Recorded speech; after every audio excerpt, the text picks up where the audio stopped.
week, we're going to continue to work on modeling our hands in clay.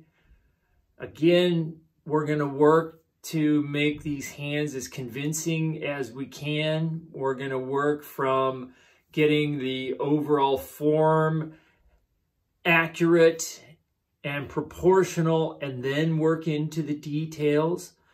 On our discussion group for this week, we're going to have you guys post some of your images and words about how your hands are coming.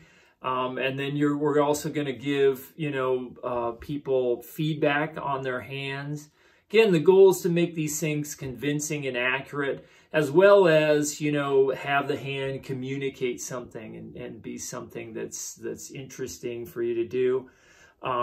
Again, we want to use our proper clay modeling techniques so that our pieces can be constructed successfully, and the parts, as you're adding and subtracting, stay and do not fall off. That brings up another thing as you work on your hand. As your hand begins to dry out, it may be kind of approach leather hard, where the clay doesn't want to move around. And at that point, you want to start to add and subtract clay rather than pushing it around. I think if you're continually pushing things back and forth on something you're modeling, you may correct one thing, but then make a problem in another part. So as you get some things that are looking good, kind of commit to parts of your hand that seem accurate, and then, work off of those parts that are working to adjust the rest of the hand by adding and subtracting clay. Again, we're going to keep these hands sort of leather hard, keep them in our wet box. When we're done with the hand and we're done with our functional ceramics pieces, you guys will be transporting your wet box with your objects back to the Elkhorn Valley campus to turn those in so that they can be fired. Again, both the hand and the functional ceramics pieces, you guys can add the white slip.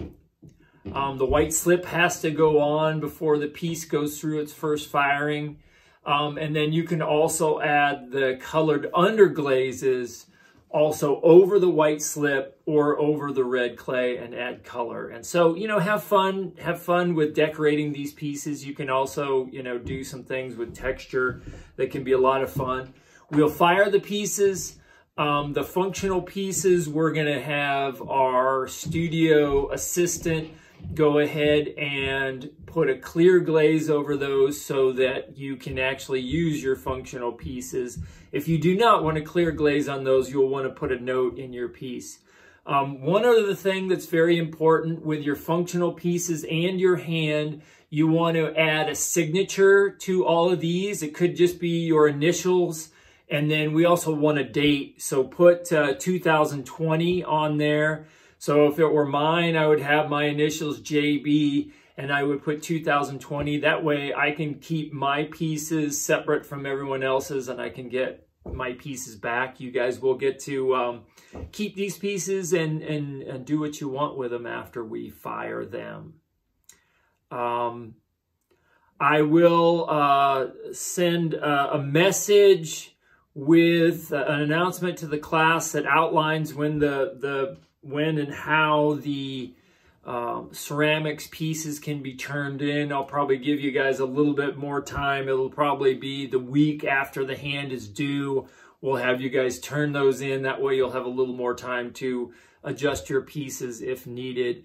And that should give us plenty of time to fire pieces and get those back to you before the end of the quarter. If you have any questions as you move forward in the projects, again, shoot me an email and I'm happy to help you out in any way that I can. Good luck and have fun.